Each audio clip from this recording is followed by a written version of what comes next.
Passons maintenant au sujet de la rétribution. Poken avot avot albanim, al shleshim ou le reveim leson hay, qui comptabilise la faute des pères sur les fils jusqu'à la 3e et 4e génération pour ceux qui me haïssent. Nous remarquons que le mot punir n'est pas employé, mais le mot lifkod, comptabiliser ou cautionner. Le Rambam, Maïmonide, parle d'un sursis donné par bienveillance aux générations à venir qui, dans ce contexte, signifie les descendants pour réparer les méfaits qui ont été commis. L'ifkod veut dire aussi se souvenir. Il s'agit donc de retenir à l'esprit un événement et de tenir rigueur, mais aussi de donner un sursis, une chance, jusqu'à la 3e ou 4e génération après qu'une faute ait été commise. Et la suite de la phrase « Veose chesed la'alafim le'ohavai ou le shomrei misvotai » et qui fait le bien à ceux qui m'aiment et à ceux qui respectent mes commandements. Là, par contre, il s'agit d'une récompense. La conséquence des fautes est alors un sursis donné jusqu'à la 3e ou 4e génération, tandis que la conséquence des bonnes actions se présente comme une récompense pour des milliers de générations. S'il y a de quoi apaiser les inquiétudes, le mode de la rétribution des actes s'annonce dès lors avec cet esprit d'encouragement, le but n'étant pas de punir, mais de mettre sur la voie. Cependant, comment se réalise cette idée de sursis octroyée à la descendance du fauteur ? Et pourquoi la descendance ou la postérité reçoit en bien ou en mal la rétribution ? En d'autres mots, pourquoi les descendants sont-ils directement concernés par les fautes ou les bonnes actions de leurs parents ? Et que signifie cette poursuite à travers les générations ? De plus, un verset du livre de Devarim, Deutéronome, dit « Lo yumtu avot albanim, uvanim lo yumtu alavot, ish becheto yumatu » Les pères ne mourront pas pour leurs enfants, et les enfants ne mourront pas pour les pères. Chacun mourra pour son propre péché. D'après cette phrase, nous serions amenés à croire qu'il s'agit d'une démarche individualiste. Mais ce n'est pas le cas, et nous verrons comment par la suite. Disons que les fils ou les pères ne seront pas tenus en sursis ou poursuivis par des juges désignés sur terre ou, encore plus extravagant, tués pour des fautes qu'ils n'auront pas commises. Il n'y aura donc aucune poursuite engagée de la part d'un tribunal, par exemple, pour extirper le mal du milieu des enfants d'Israël, expression très souvent employée dans la Torah, mais en revanche, les descendants auront, en quelque sorte, à réparer les méfaits de leurs parents, ou plutôt, dans un langage qui nous est plus familier, à rompre avec ce qu'ils sont susceptibles de suivre. Pour parler du lien entre les générations, une autre phrase, cette fois prise du Talmud, dit « L'action des pères est un signe pour les fils. Maaseh avot, siman labanim ». Elle vient mettre en évidence le lien entre les générations, mais n'indique pas la façon dont elle se réalise. Nous ne savons donc pas si c'est un concept métaphysique, c'est-à-dire par décision divine, ou si elle se réalise par l'ordre des choses, suivant lequel les parents, en quelque sorte, prédisposent les enfants au niveau de leurs mœurs et aussi au niveau du chemin qu'ils leur feraient.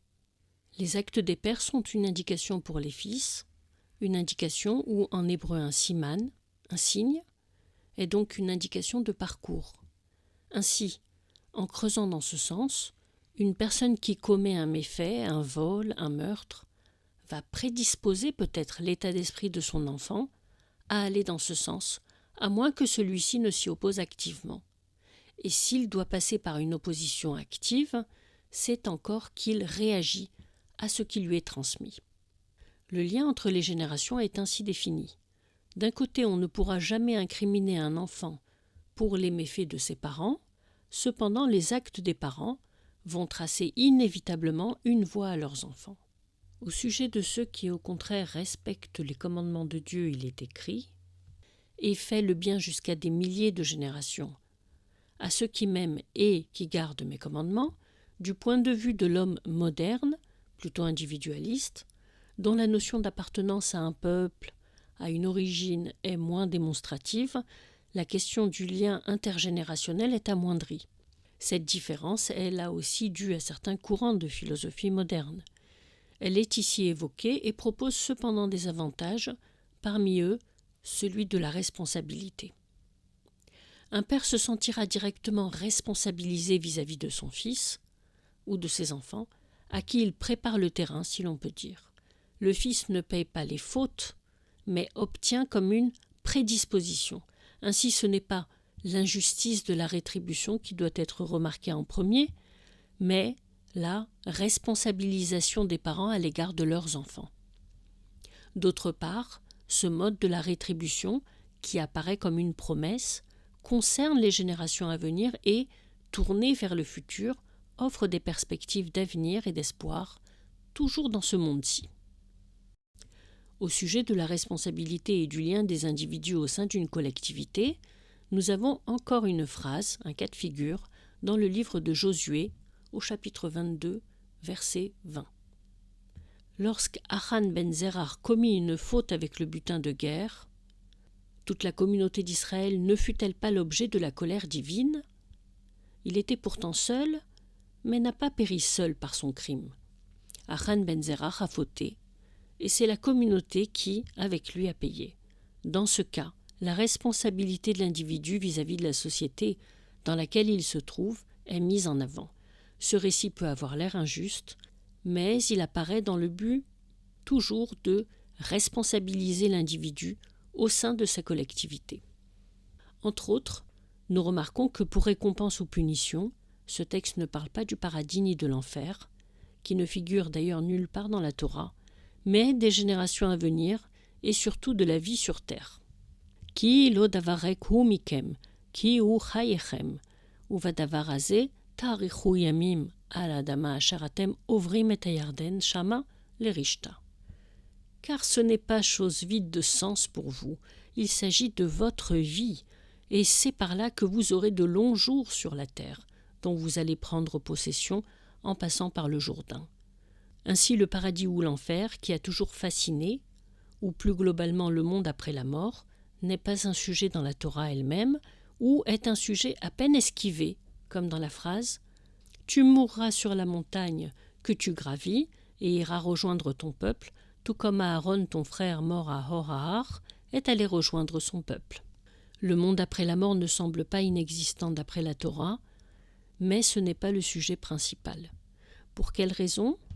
C'est pour valoriser la vie et la responsabilité, contrairement aux autres peuples de l'époque qui, imprégnés d'une religiosité psychopompe, c'est-à-dire chez qui le but ultime est de conduire vers la vie éternelle, ne vivaient que pour le monde à venir.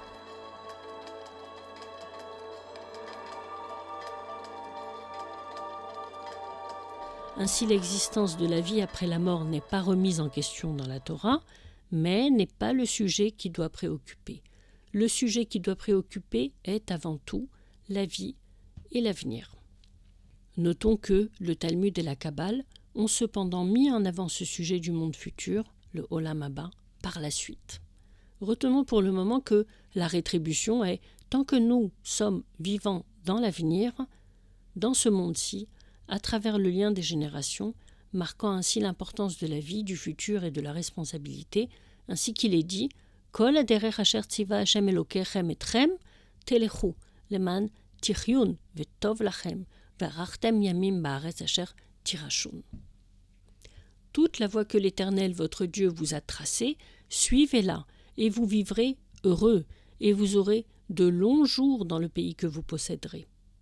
En se souvenant de la phrase en entier, la troisième parole du Décalogue, dont nous avons commencé l'analyse depuis la fois dernière, avec la notion de la jalousie entre guillemets de Dieu.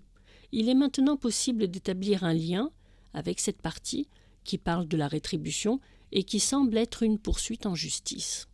La jalousie signifie alors de plus en plus de tenir à, par la poursuite. Or, cette redevabilité à toute épreuve signifie aussi, à travers la rétribution, la fidélité. Ainsi, lorsqu'est évoqué le Dieu jaloux, entre guillemets, il s'agit aussi du Dieu fidèle, dont la volonté est de poursuivre fidèlement les fautes et les bonnes actions à travers les générations. Entre autres, cette troisième parole qui s'annonce avec le caractère de la jalousie ce qui peut heurter pour l'autoritarisme qui s'y dégage, se termine avec cet esprit de bienveillance, le but étant de faire le bien, le chesed, jusqu'à des milliers de générations pour qui auraient suivi la parole de Dieu, et de ne pas directement punir, mais de donner un sursis au fauteur, l'homme ayant toujours la possibilité de s'améliorer. Dernier point avant de passer à la suite, 2 mots semblent être a priori sans importance à propos de la rétribution, les son'ai, à ceux qui me haïssent, et les ohavai, à ceux qui m'aiment. À propos de les son'ai, à ceux qui me haïssent, on n'explique pas par quoi peut se manifester la haine, terme fort, de Dieu. À propos de les ohavai, à ceux qui m'aiment, on explique assez directement par quoi se manifeste l'amour de Dieu, par une suite dans la phrase qui semble l'expliquer, ou le shomrei mitzvotai, qui garde mes commandements. À propos de les son'ai, à ceux qui me haïssent, pourquoi directement parler de la haine envers Dieu?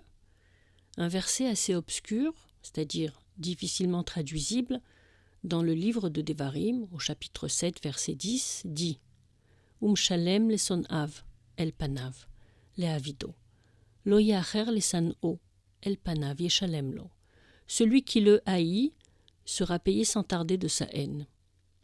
Le verset parle de haine de Dieu et de retournement de la haine pour parler sûrement d'un retournement de situation. La haine envers Dieu semble se manifester par certains actes. Souvenez-vous du verset dans lequel il est écrit « Tout ce qu'il haït », en parlant de Dieu, ils l'ont fait pour leur Dieu, c'est-à-dire pour leurs idoles. Par déduction, les son'av, ceux qui me haïssent, sont ceux qui commettent ce qui est haïssable aux yeux de Dieu. Et qu'y a-t-il de plus haïssable aux yeux de Dieu? Nous avons là une allusion d'après la phrase « Yakniu bazarim, betoravot yachisou ». Ils l'irritent par des cultes étrangers. Ils l'outragent par leurs abominations. À noter que pour « ils l'irritent », on emploie en hébreu le mot de « yakniu » qui vient du mot « kin'a » et qui veut dire « jalousie ». Et c'est pour ça qu'il s'agit d'une allusion.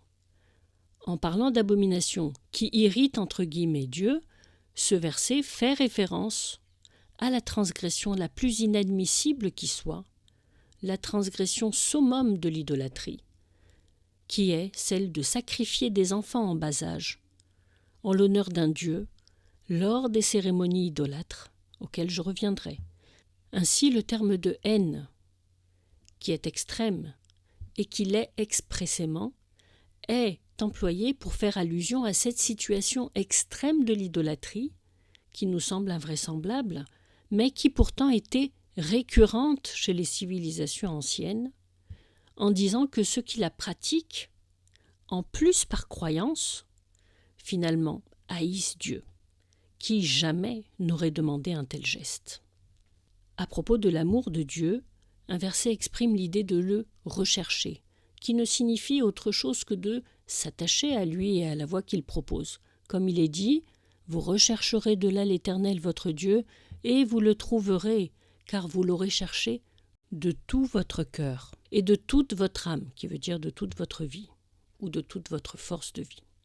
Il est question de s'attacher de toutes ses forces pour ne pas succomber à l'idolâtrie, qui apparaît comme une addiction d'époque, ainsi qu'il est écrit de la part de Moïse, Moshe, « Car je connais son penchant au peuple, et sais qu'après ma mort, il se corrompra, avant même qu'on ne l'amène en terre promise. » Nous comprenons maintenant pourquoi ces termes, à ceux qui m'aiment, à ceux qui me haïssent, qui sont émotionnels, ont été employés, en raison de ce penchant, de cette tendance, ou de cette addiction irrépressible d'époque à l'idolâtrie, qui requérait une attention particulière pour être surmontée en s'attachant, même émotionnellement, au Dieu unique.